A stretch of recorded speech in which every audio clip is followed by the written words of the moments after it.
નમસ્કાર દર્શક મિત્રો, પાટવી ગુજરાતી ન્યૂઝમાં આપ સૌનું હાર્દિક સ્વાગત છે। સંતરામપુર તાલુકા પંચાયત ખાતે આદિજાતિ સ્વસહાય જૂથોની 25 મહિલાઓને સહાય।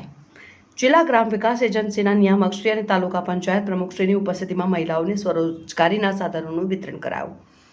મહીસાગર જિલ્લાના સંતરામપુર તાલુકા પંચાયત કચેરીના મીટિંગ હોલ ખાતે અંદાજિત સ્વસહાય જૂથોની મહિલાઓને પગભર બનાવવાના ઉમદા હેતુ સાથે વિશેષ કાર્યક્રમનું આયોજન કરવામાં આવ્યું હતું। આ કાર્યક્રમ અંતર્ગત 25 જેટલી જરૂરિયાતમંદ આદિજાતિ બહેનોને મહાનુભાવના હસ્તે સિલાઈ મશીનનું વિતરણ કરવામાં આવ્યું હતું। આ પહેલનો મુખ્ય ઉદ્દેશ્ય ગ્રામીણ અને આદિજાતિ વિસ્તારની મહિલાઓને સ્વરોજગારીના સાધનો ઉપલબ્ધ કરાવી તેઓને આર્થિક રીતે સદ્ધર બનાવવાનો છે।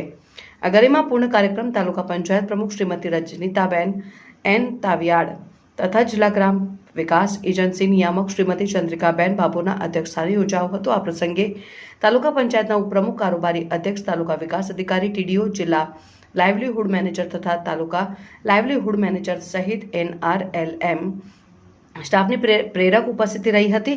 મહાનુભાવોએ દીપ પ્રાગટ્ય બાદ સ્વસહાય જૂથોની બહેનોને સાધન સહાય અર્પણ કરી પ્રોત્સાહિત કર્યા હતા। કાર્યક્રમ દરમિયાન ઉપસ્થિત બહેનોને માર્ગદર્શન આપતા તાલુકા પંચાયત પ્રમુખે જણાવ્યું હતું કે સરકારની વિવિધ યોજનાઓનો લાભ લઈને મહિલાઓ આજે દરેક ક્ષેત્રમાં પ્રગતિ કરી રહી છે।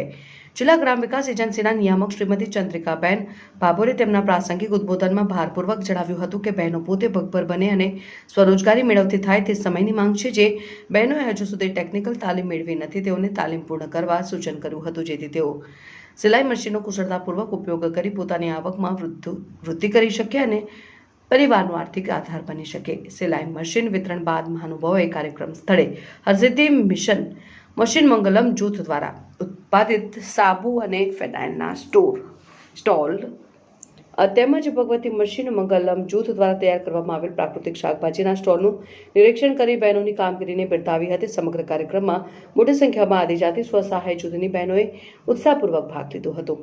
પાટવી ગુજરાતી ન્યૂઝ રાજુ સુભાઈ।